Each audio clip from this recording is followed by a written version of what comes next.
Assalamualaikum warahmatullahi wabarakatuh. Perkenalkan, nama saya Irananda Safira. Saya dari Fakultas Ilmu Sosial dan Hukum Universitas Negeri Surabaya, jurusan Sosiologi. Di sini akan menjelaskan tentang teori habitus, modal, arena, dan kekerasan simbolik oleh Pierre Bourdieu. Sebelum ke pembahasan teori, saya akan sedikit menjelaskan tentang sosok Pierre Bourdieu.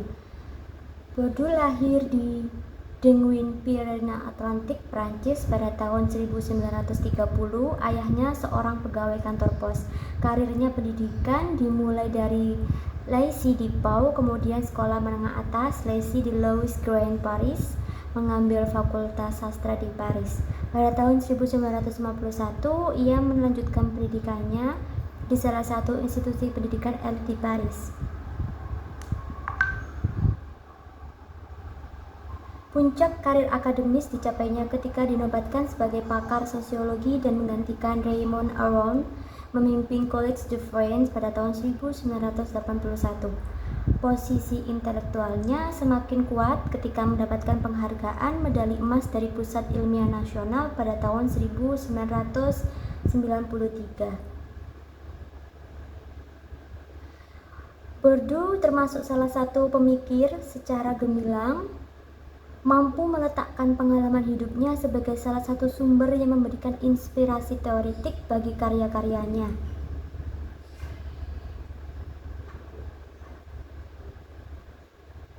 Bourdieu juga melibatkan dirinya secara aktif dalam gerakan-gerakan sosial politik. Ia mendukung siswa SMU yang berdemonstrasi menentang seleksi masuk universitas. Bourdieu juga mengkritik pemerintah sosialis Prancis. Ia menggalang gerakan menentang para pakar, wartawan, dan penulis istana yang dianggap menjadi kaki tangan neoliberalisme. Jadi itu adalah pembahasan singkat mengenai sosok Pierre Bourdieu. Selanjutnya akan dijelaskan teori habitus, modal, arena, dan kekerasan simbolik. Habitus. Melalui habitus, Bourdieu menjelaskan secara mendasar prinsip-prinsip kehidupan sosial sehari-hari beserta keteraturan yang mengiringnya. Habitus dapat dirumuskan sebagai sistem disposisi-disposisi seperti skema-skema, persepsi, pikiran, dan tindakan yang diperoleh dan bertahan lama. Habitus juga merupakan gaya hidup, lifestyle, value, disposition, dan harapan kelompok sosial tertentu.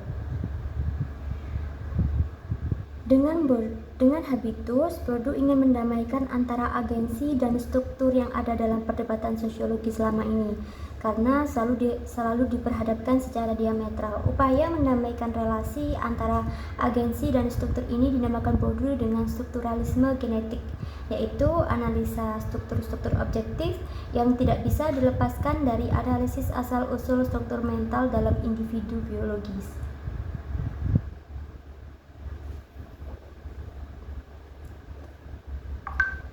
Bourdieu menyatakan bahwa habitus adalah struktur mental yang digunakan untuk memahami dunia sosial. Struktur mental ini merupakan produk utama hasil dari internalisasi struktur dunia sosial. Yang dimaksudkan di sini, habitus adalah struktur-struktur mental atau kognitif melalui mana orang berurusan dengan dunia sosialnya. Orang dikaruniai dengan serangkaian skema yang diinternalisasi. Melalui itu, mereka merasakan, mengerti, mengapresiasi, dan mengevaluasi dunia sosial. Melalui skema-skema yang demikian, orang menghasilkan praktik-praktik mereka maupun merasakan dan mengevaluasinya.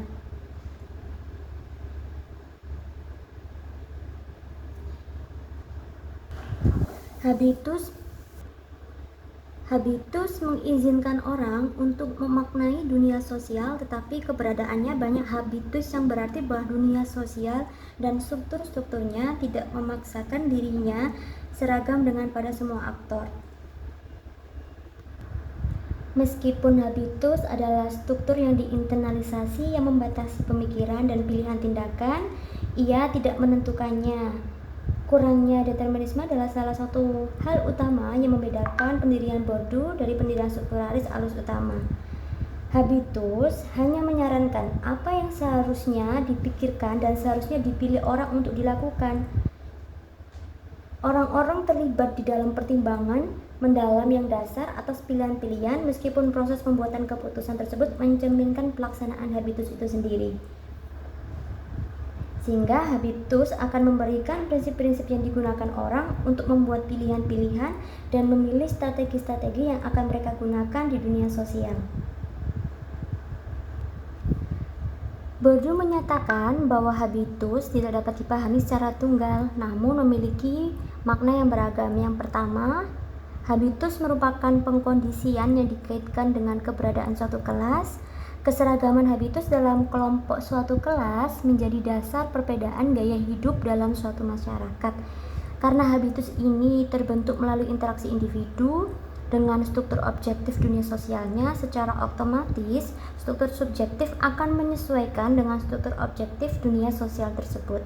Yang kedua, habitus merupakan bentuk pemahaman yang menjadi perilaku yang tidak selalu disadari, sehingga terlihat bahwa ini merupakan kemampuan ilmiah. Habitus ini dikonstruksi melalui proses pengasuhan, aktivitas bermain, dan juga pendidikan masyarakat dalam arti yang luas. Uniknya, pada proses yang membentuk pengalaman ini terjadi secara halus, sehingga seseorang tak menyadari, sehingga seolah-olah sebagai sesuatu yang alamiah. Proses ini seperti digambarkan oleh Bourdieu sebagai proses dua arah, yaitu eksternalisasi dan internalisasi. Pengertian yang ketiga, habitus adalah kerangka penafsiran untuk memahami dan menilai realitas sekaligus penghasil praktek-praktek kehidupan yang sesuai dengan struktur-struktur objektif. Next, selanjutnya,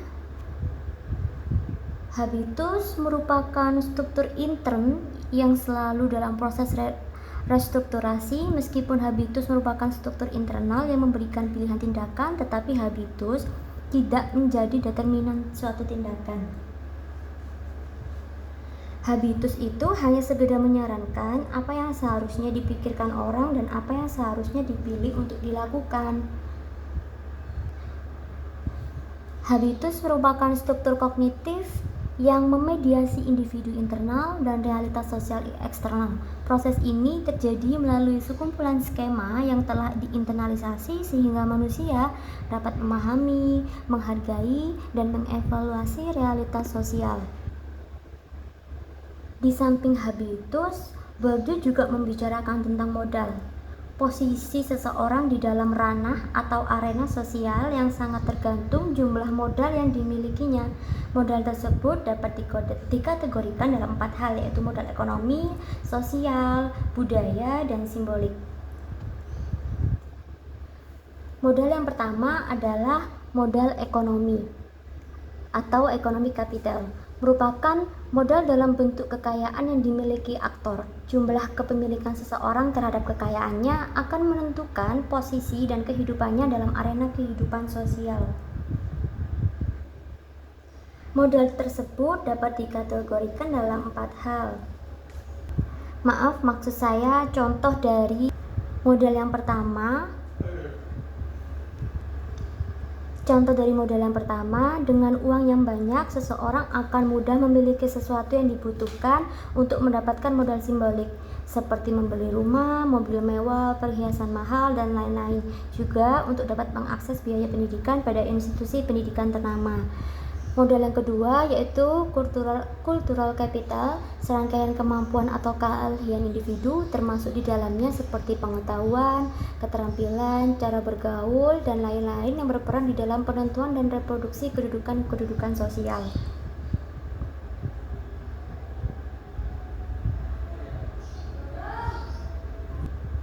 Modal budaya ini bisa seperti buku, hasil karya, atau benda-benda lain yang dapat diwariskan. Modal yang ketiga yaitu modal sosial yang berupa jaringan sosial yang dimiliki yang juga berperan dalam menentukan kedudukan sosial. Semakin banyak kenalan seseorang dan semakin banyak memiliki kesamaan cara pandang, maka semakin kaya modal sosial yang dimilikinya. Bagi Bourdieu, modal sosial adalah aset dari orang-orang yang berkedudukan istimewa dan merupakan sarana untuk mempertahankan superioritas mereka. Keempat, modal simbolik. Modal ini tidak bisa dilepaskan dari kekuasaan simbolik, yaitu kekuasaan yang memungkinkan untuk mendapatkan setara dengan apa yang diperoleh melalui kekuasaan fisik dan ekonomi akibat khusus atau suatu mobilisasi.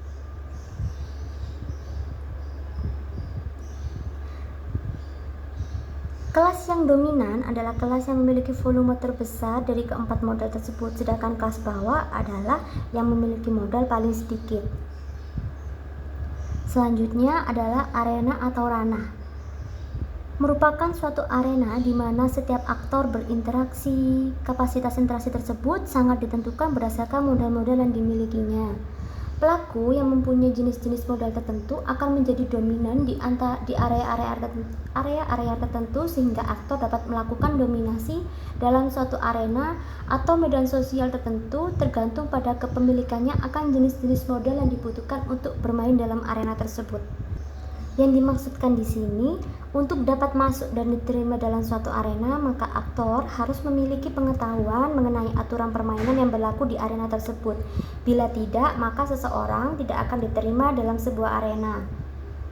Bagi Bourdieu, arena merupakan ranah pertempuran dan perjuangan sosial. Konsep ini memandang realitas sosial sebagai satu topologi ruang di mana area dimaknai sebagai sepotong kecil dunia sosial, sebuah jagat penuh mufakat yang bekerja secara otonom dengan hukum-hukumnya sendiri, misalnya arena politik, seni, ekonomi, agama, dan lain sebagainya. Slide selanjutnya yaitu teori tentang kekerasan simbolik. Seseorang atau kelompok dengan kekuasaan simbolik dapat mengendalikan simbol dan mengkonstruksi realitas melalui tata simbol tersebut. Mereka berada dalam posisi tertinggi dalam strata sosial karena kepemilikan mereka akan modal ekonomi dan budaya serta kedua modal lainnya. Kekuasaan simbolik adalah kekuasaan yang bekerja melalui simbol-simbol bahasa untuk menggiring mereka yang didominasi mengikuti makna yang diproduksi berdasarkan kepentingan yang mereka mendominasi. Dalam menyembunyikannya, dominasinya, kekuasaan politik menggunakan cara-cara yang sangat halus agar tidak dikenali. Dalam hal ini, Bourdieu melihat negara sebagai tempat perjuangan untuk memperoleh monopoli yang disebut dengan kekerasan simbolik. Karena itu adalah bentuk kekerasan yang lembut, kekerasan yang dilaksanakan pada seorang agen sosial karena keterlibatannya.